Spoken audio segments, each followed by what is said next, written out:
ଦେଖନ୍ତୁ ଆଜି ଏଠି ନୂଆ ମଣ୍ଡି ଖୋଲା ହେଲା।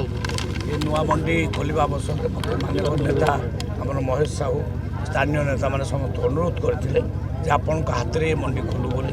ତେଣୁ ମୋର 4ଟା ବେଳେ ପ୍ରକୃତିରେ ଆସିବାର ଥିଲା, ଲେଟ୍ ହେଇଗଲା ମୋର ଆସୁ ଆସୁ ଟିକେ।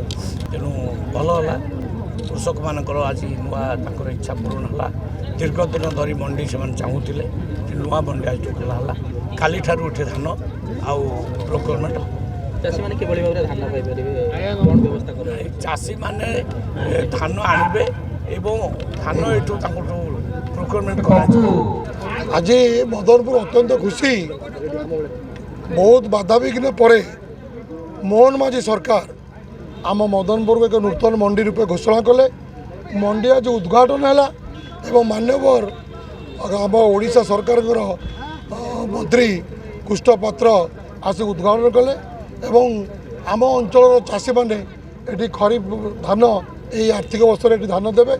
ଆମ ଅଞ୍ଚଳ ଆଜି ବହୁତ ଖୁସି ମନ୍ତ୍ରୀକୁ ପାଖରେ ପାଇକି।